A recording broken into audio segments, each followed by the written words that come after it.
Number 116, Town of Aurora versus Village of East Aurora.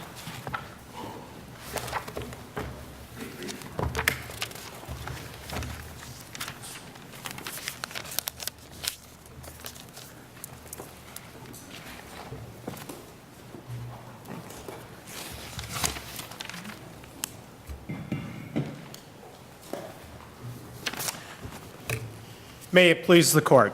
I'm Paul Weiss, and I represent the Village of East Aurora. I'd like to reserve 2 minutes for rebuttal, please. You may, sir. Thank you. Since the mid-19th century, this state has consistently presumed that the responsibility for maintaining bridges lies with towns. For generations, bridge repair... Counsel, let me just ask you, on Section 606, right, which is when a village may construct or repair a bridge, a village certainly could, by doing what's laid out in this statute, take control of that bridge and constructing it, right? Correct, Your Honor. Your position is your village did not do that. They didn't comply with this statute. Correct, Your Honor. So isn't really the issue here, what's the effect of noncompliance with this statute? It isn't who controls a bridge under ordinary circumstances, is the village here constructed the bridge, which ordinarily, I think in a common sense, the way you would think you build it, you own it, but they didn't comply with the specific provisions of 606. Correct, Your Honor. So why, their argument is, well, why should we be stuck with the bill because you violated the law? Okay.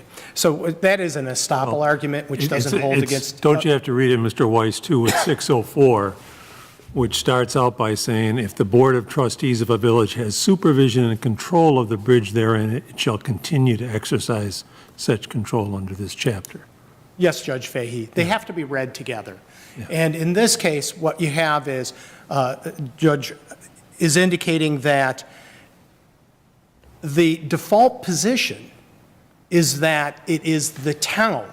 And actually, and that's I was indicating is that both statutorily, if you take a look at the statutory scheme, both with the highway law as well as the village law, that there has to be, they clearly indicate that it is the town. The town. See, that's, Mr. Weiss, that's not the way, and Judge Garcia can correct me if I'm wrong, but the way I'm hearing this question is saying that the default position is you've got to do something. If you own this bridge, which you built in 1973, had for 40 years, was told for almost 10 years, but a number of years in a row that it needed to be repaired. The DOT kept on telling you it was a flag bridge. So you were on record for it. And then in 2010, you said, no, it's not our bridge. Really, the town is responsible.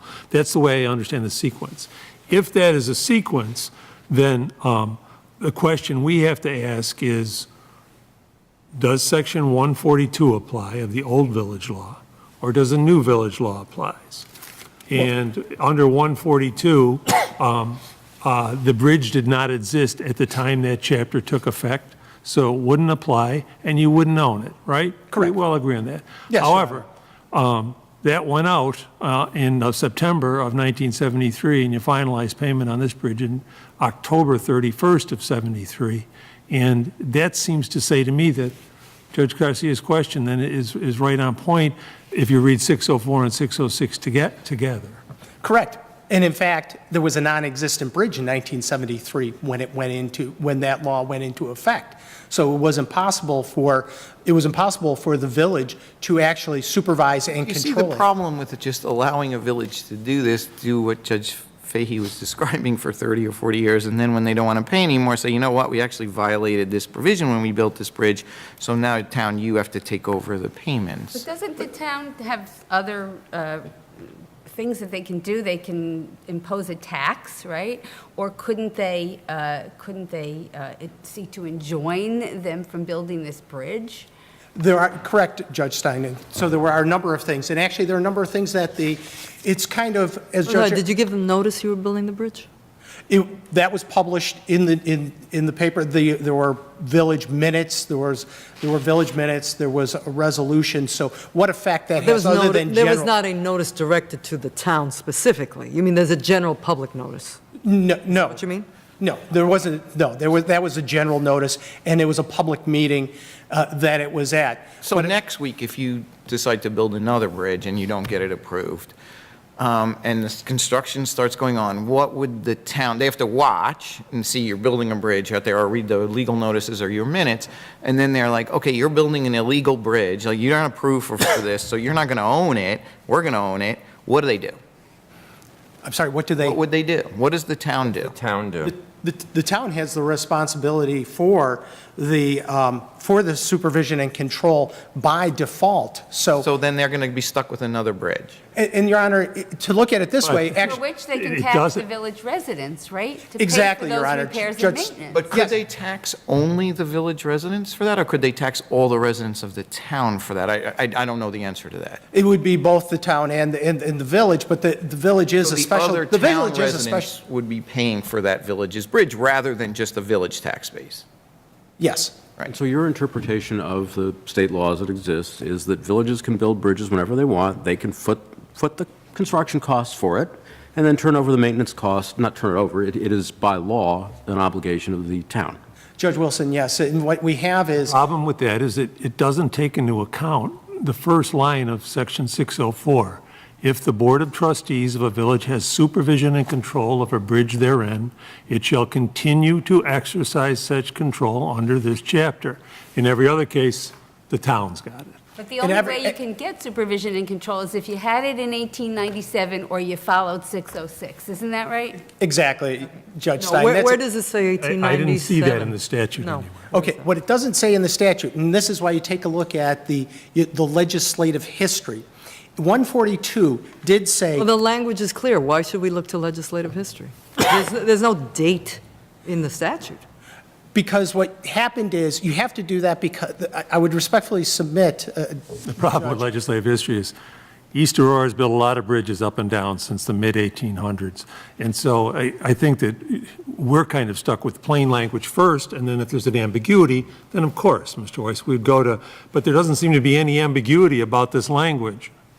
well, if there is some ambiguity, it is at where the reason for why the legislature had taken out that specific language, if at the time this chapter takes effect.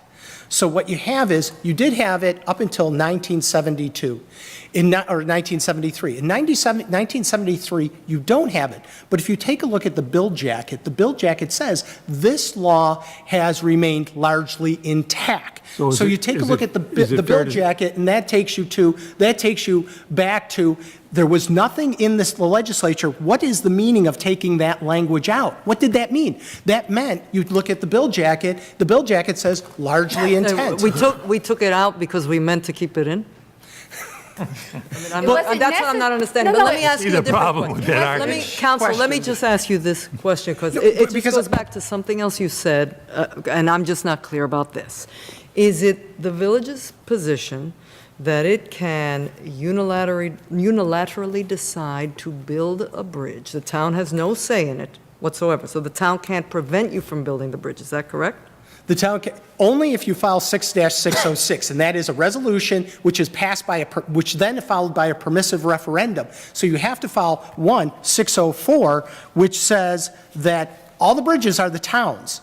But if you go to 606, what you have to do is you have to pass a resolution which is subject to a permissive referendum. Other than that, that's an illegal act, it's ultra virus, and therefore you cannot bind the village residents. And the purpose for that, and the purpose of all the statutory scheme that we're dealing with, is that the village doesn't by happenstance somehow have supervision and control of the bridge. But I guess I'm having a little difficulty even with this. Let me assume for one moment I agree with the argument about acting ultra-virus. I'm not clear why the remedy for that is the village doesn't have to pay the cost.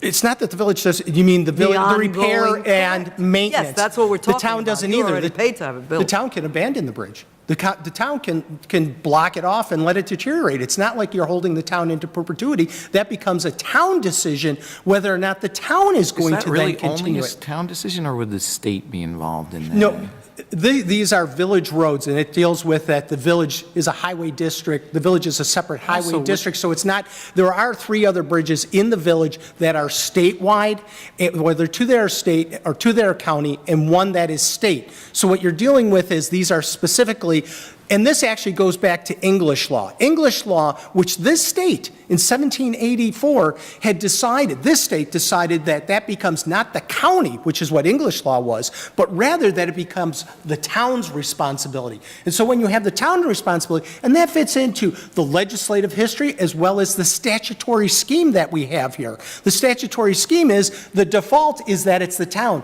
The village has to act very specifically, and it has to take specific actions. Absent that, the default is that the town can't stand here and say, oh, by the way, we didn't do anything. That is not their responsibility. It is the town's responsibility. They don't have to do something. The village actually does have to do something. The catch here is, you construct a bridge, and in order to construct it, you have to do these things under 604. You don't do them, so you're technically then not responsible for the maintenance of the bridge, and then you turn to the town and said, we build this bridge, we didn't comply with the statute, we were acting ultra vires, tough.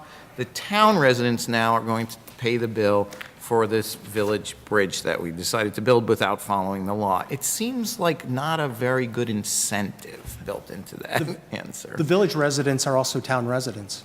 I understand, but those town residents who didn't have anything to do with this construction of the bridge now are going to be paying the bill for that because the village board didn't follow the law.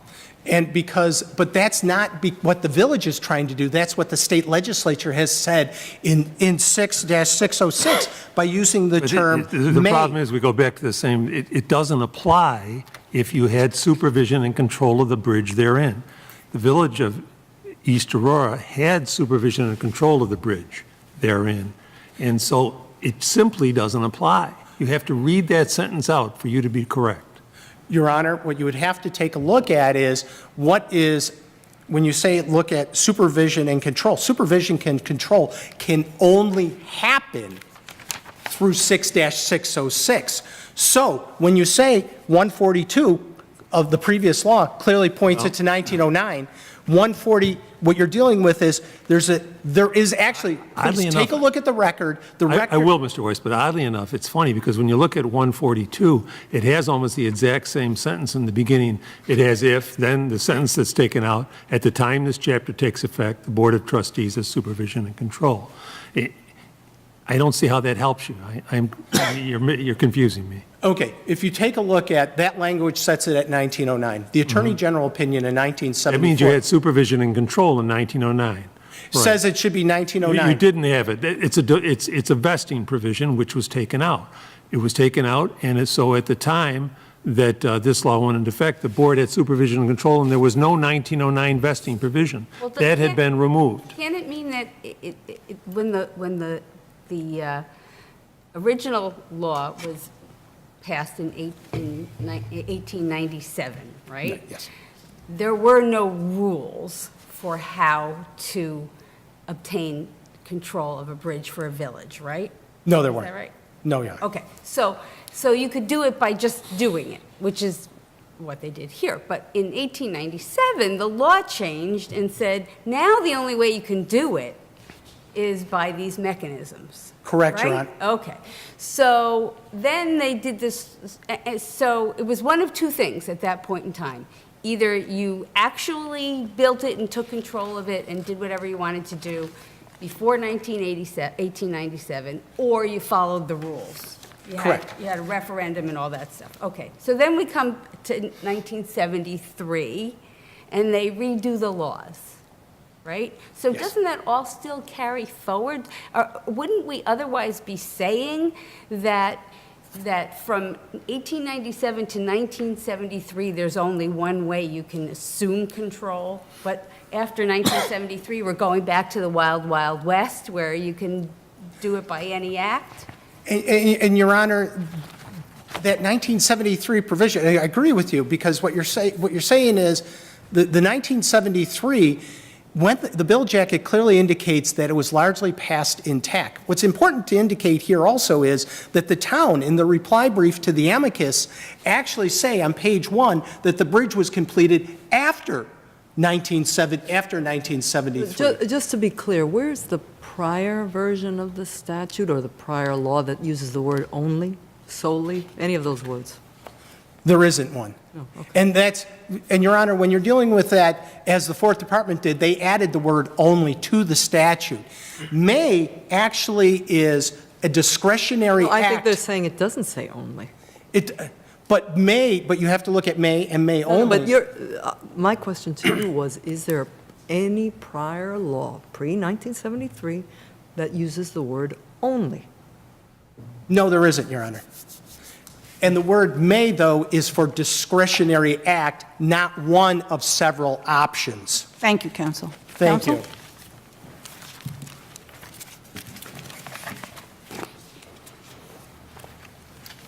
Good afternoon, Your Honors. May it please the Court. Edmar Carrion for the Town of Aurora. Your Honors, there are two issues. One has been addressed thoroughly, and that is how to interpret these statutes. I do think maybe a moment should also be addressed to whether the Chestnut Ridge language should be addressed under what the true issue was in Chestnut Ridge. Well, unfortunately, we were pounded on him so bad he wasn't able to get to Chestnut Ridge. But, so maybe you can mention it in response. But the way I understand Chestnut Ridge, and the reason I think it wasn't followed is it was a question of control. It really wasn't a question of control. It was really whether the structure was a bridge or a culvert. And the court noted that the village had never assumed a responsibility, but the town didn't dispute that. So I don't know if it's exactly on point, Chestnut Ridge. It is not on point. But in fairness, I think maybe the chief will let counsel respond when he comes back up to that. Yes, Your Honor. And I would like to note that if you pull the briefs from Chestnut Ridge, you'll see that the town in Chestnut Ridge never argued control. It seems to be a never argued different, entities. a different factual dispute. Just whether than it what was a we have bridge today. or a culvert. I agree, Your Honor. Counsel, if a village forget the issues in this case, but now today, a village wants to build a bridge, do they have to comply with 606 in order to do that? No, Judge. Why? Because 604, you've got to read the first sentence, and you must also read the in any other case language in 604. So 604 starts out care of bridges. If a village controls a bridge, it continues to control it. And remember, it's care of bridges. That's the caption. Care of bridges, repair of bridges. Now, in any other case, so that's in any other case where a village does not control a bridge, then the town constructs The and village repairs is it. building a bridge, so right now, no one controls it. The village wants to build a bridge, Right. so what happens? Well, that's why I'm looking at this language, constructing and repairing in 604. Right. This is in the any other case language. So it's saying a town constructs and repairs in any other case, meaning a village constructs and repairs in the cases where it exercises control. So 604 gives the village the right to construct a bridge. 606, if you see, picks up from the last phrase in 604, unless the village assumes the whole or part of such expense. So 606, only the heading in 606 talks about construct and repair. The actual text of 606 is only talking about assumption of control. So is this a case-by-case determination now, looking at all of the acts that the village did and all the, let's say they didn't construct it. It's only a question of whether they controlled and maintained it. So in every case, is it going to be an in-depth determination of whether they reached some threshold of enough action and enough activity to have assumed maintenance there control? are- Rather than a bright line rule as 606 would be. So there is a bright line in this case, because this is a construction case. I You're understand, talking but about- I'm not asking right, about You're this talking case. about an assumption case. I am. So can they assume it just by having No, control? no, I'm not talking about assuming, I'm talking about exercising. Well, the way I look at it, this is a construction case, Say they a private constructed it. landowner builds a bridge. No government entity is involved, okay? And then the bridge is in need of repair, the private landowner doesn't want to pay, or the private landowner is gone, and now the town and the village are fighting over who has controlled and maintained this bridge for 40, 50, 60 years, whatever. Not in that case, Judge, only because it's not on a highway. That would be a private bridge. So that scenario won't apply here. But in the scenario that I think that you are raising, which is not this case, is village builds a bridge in 1950. We can talk about whether it's ultra vires or not. I don't think it is. But they build a bridge in 1950. They don't do anything with it. Then in 1980 and going forward, they start, they actually go in. They don't like the way the town's doing it. The village goes in and takes over control de facto. In reality, they have control. They've assumed control. How do they do that? They just go and do it. What do you mean they go and do what? That's They my repair the question. bridge. They repair the Oh, bridge. they repair it, Yes. okay. So they make one repair, let's say, in 50 years, they go in and they make one repair, okay? And it's a, I don't know, $100 repair, okay? So then are we arguing whether that's enough to assume control? I think that will be the next case, Judge. In a town in that case, if That's I'm my representing the point. town, So in every case going forward, if we agree with your interpretation, then we're going to have to look at the discrete acts and how much and make a sui generis determination. the test will be supervision and control. They will have to, a $100 repair isn't going to do it. Is there a way to read 604 to say that only towns can build bridges? No, I don't think that's the Why not? correct interpretation, Judge, because it says in any other case, the Right, that town is so- constructs so- and repairs. The first one concerns bridges that exist. Any other case would cover bridges that don't exist. In any other case where a village doesn't have control, the town will construct and repair. I believe that Well, means that the town- village, The superintendent of highways in the town will have control. And control might mean control of the construction. in any other case where a village does not have supervision and control, the town constructs and repairs, which means that in any case where the village does have supervision and control, the village constructs and repairs. And I believe that's the correct interpretation of 604. And 606 is just, if a village hasn't done any of those things, this is how it can assume it by resolution and referendum. Seems to me, Judge Wilson, that reading that Judge Wilson has proposed is consistent, 604 with 606, on the theory of whoever pays for it owns it and is responsible for it. So under 604, if the town constructs it, the town owns it. Yes. But under 606, the only way that doesn't happen is if the village pays and constructs it, and then the village owns it. And the problem here is we've got a hybrid. I think this is a bright line case, because You it's a don't construction have a case. town paying for it under 604, in which case a town constructed it and the town owns it. And we don't have compliance with 606, which says if the village pays for it, they own it, and they're responsible for it because they didn't comply with the terms of 606. So on that reading, which is whoever builds it, seems a pretty reasonable reading, whoever pays for building it owns it and repairs it. What do we do with this? Because let's assume Judge Wilson's reading is correct. The town didn't pay for it, so they don't own it under 604, but the village didn't comply with 606, so they don't own it under 606. So what do we do? The village constructed it and repaired it. They have care of it because the village has a supervision of control of the bridge, so they have control. Nobody else ever had control. But it seems to me that 606 is the only mechanism for when a village on its own can construct a bridge. I disagree with that, Your Honor. So the village has the power in the Constitution, in numerous statutes. Judge Breitel said that a village can construct a bridge, passing a resolution. And this statute says a village can construct and repair a bridge where the town is not controlling it. This very statute says a Right, but they village can. have to comply with that. No. Compliance, that's But where does 606. Where does it say they can? Where does it say a village can? Can't, Yeah. it says it because in any other case, a town can do it. Implicit in that is that in those other cases, a village can do it. No, the other cases are where it already has the supervision of control of a bridge. If a bridge doesn't exist, I think there's at least an interpretation of the statute that says the purpose of the enactment of the change in 1973 was to make it clear that only towns, the superintendent of highways in the town is going forward responsible for all the construction of bridges, except as allowed by 606, where there's a resolution and approval by the voters, then and only then the village can build it. I read it where it says, in any other case, a town can construct. Implicit means that a village can construct in the other cases. There's no reason why a village cannot build a bridge. The village has the broad powers constitutionally and by statute to build a bridge. There's nothing that says they can't. These statutes And do not say they and can't. can the legislature constitutionally restrict that to cases where the village is willing to pay for the whole bridge? They manage haven't done maintenance? that, though. Well, I didn't ask whether they had, whether they could. Sure, yes, sir. Yes. I do think a point that was made early on was a basic fairness point, and I don't think the statute should be interpreted the way the village suggests, because to do that, you have to strike not only the entire first sentence of 604, you also have to strike the next 4 words of the second sentence of 604. So you're striking all that language out of the statute, or you're reading in the 1909 language, which was removed from the statute, to produce an unfair result. Well, let me just be clear where the town is on this. It's your position that they could unilaterally choose to build this bridge.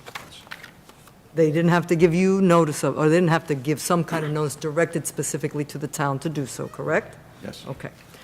And once they did so, they now not only are the ones who are paying, because obviously they are not physically building it, none of their employees are doing that, they are supervising and controlling the bridge, and the only way they can avoid that consequence, once they build it, right, is to either, before they build it, have entered an agreement with the town, or after they build it, Yes.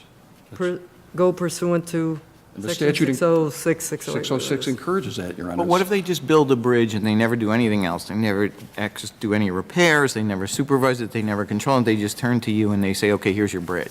Is that So that's- okay? I want to answer that. I just want to say that's not this case, too. The record at 8 pages.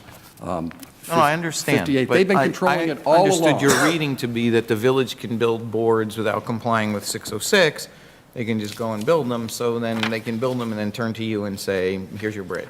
Right. They can't, that's what they want, and they should not be allowed to do that. Because Under once what they have rule? control, the control doesn't evaporate. They can't build it and control it when they build it, and control it when they assess their taxpayers to pay for it, and in this case, control it because they do maintain it all along.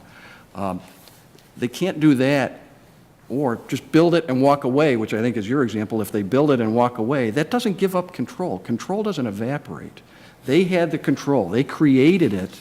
They can't say, now we're not touching it anymore, we don't have control anymore. So to avoid that consequence, what could they have done? They want this bridge, but they don't want to, maybe they're willing to pay for it to be built, but they don't want to carry the costs Right. of maintenance. 60 What could they have done? 606 answers it. It says they can enter into a cooperation agreement With with the the town. town.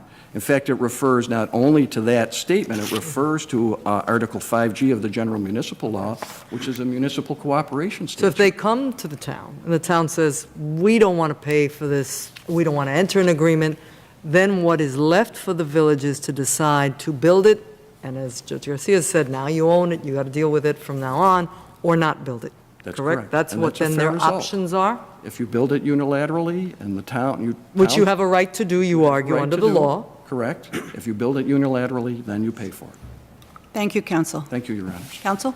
Thank you. Before I address the applicability of Chestnut Ridge, let me address several things. One, the record is devoid. It is bereft of any evidence that the village took supervision and control, that it did anything, that it repaired it, that it did anything. Take a look at the record at page 480 to 485. That's the superintendent for DPW for the village. And he clearly indicates that he has been there for 25 years and the village has done nothing. Now, what council was trying to point to was a self-serving resolution by the town which said, well, we never did anything. The village owns its bridges. The village maintains its bridges. And in fact, refers to a letter from the town supervisor says the village has always maintained all its bridges, which goes into one of the points If you want that... to build a bridge tomorrow, if you want to build a bridge, different bridge, go to the well again, if you want to build a bridge tomorrow, would you have to, in order to be able to build that bridge, comply with 606? Absolutely, Your Honor. Absolutely, you would have to because, and here's why, and that addresses one of the council for the town veers into, well, the village has this inherent authority. That's not the statutory scheme that the state legislature has imposed upon municipalities. The statutory scheme is that the town, they own them even if they don't do anything. But let me just finish this, Your Honor. It seems to me, though, looking at, to go to that statutory scheme, the purpose of it was to say, if you're going to do that and you're going to assume responsibility for this bridge that you built, you better go out and get this referendum because it's a pretty big undertaking. Whereas in 604, otherwise the town can build it and the town can make that financial decision. And so everyone's making their own financial decision. So I come back to my point again where your village has now made the financial decision to build the bridge, but you don't want to pay for the repairs, which kind of seems to fall between these two provisions, assuming Judge Wilson's reading is accurate. But we're not into new ground on this. If we talk about Chestnut Ridge, I do want to get back to my point, which is that council refers to general provisions in the law rather than, and as this court knows, specific provisions that control, 6-604 and 6-606, control over what a general provision such as Village Law 1-102. So there is a specific controls over the general. But getting back to that, when you were dealing with Chestnut Ridge, there wasn't a question of who built it. And what this court did in Chestnut Ridge is they took a look at what was the function of the structure, and then they said highway law, although it's for purposes of inspection, highway law really talks about if it's a bridge, it's the town. And if I can, Your Honor, if I could please get to that, what you have is in Chestnut Ridge, in People versus Dutchess County, in Hill versus Livingston, in Washburn, in Markey, in Taylor, in Wilson, in Pelham, in Huntington, in all the Attorney General's opinions, all the cases that we cite, there was no discussion. Counsel, let me ask you. Let's say we agreed with you, and the town decides, well, I don't want to take care of that bridge. Can they just tear it down? Yes, they can. And if you still want a bridge, what are your options? 6-606. Which is to do what? Just walk through it for me one more time. Okay, 6-606, that upon adoption of a resolution of the Board of Trustees, therefore, such action, however, shall be subject to permissive referendum. We have to have that available for a permissive referendum. But there has to be a resolution, and here's what's interesting. If you Then take why isn't your adversary's reading and suggestion much more logical and efficient? Don't wait for them to tear down the bridge, and now you're going to enter a discussion with them about sharing costs for the bridge. Do that up front. It's what the legislature has determined in the statutory scheme. And if I could go back to what Judge Fahey had talked about, and we talk if a village, going back to 604, but answering 6-606, and that is, it is the state legislature that has determined this is the appropriate way, and this is the only way that you can do it. Well, can they sue the board members? The problem is, Mr. Weiss, the legislature passed 604 too. It didn't just pass 606. If 606 had said that this is the only way that the village can do it, then I think you'd have an argument.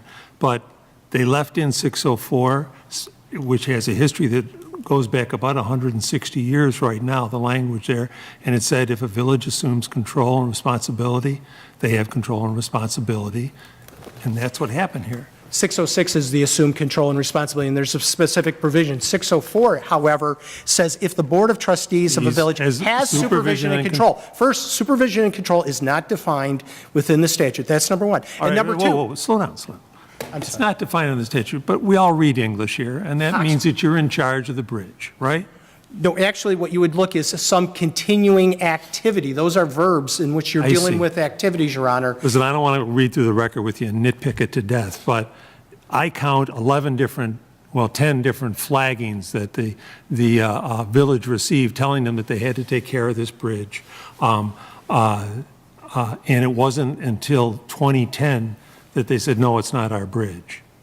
So, Your Honor, those flaggings on the facts, I understand your legal argument and I respect it, but on the facts, in terms of who is responsible for the bridge, it seems like you never denied responsibility until the bill came due.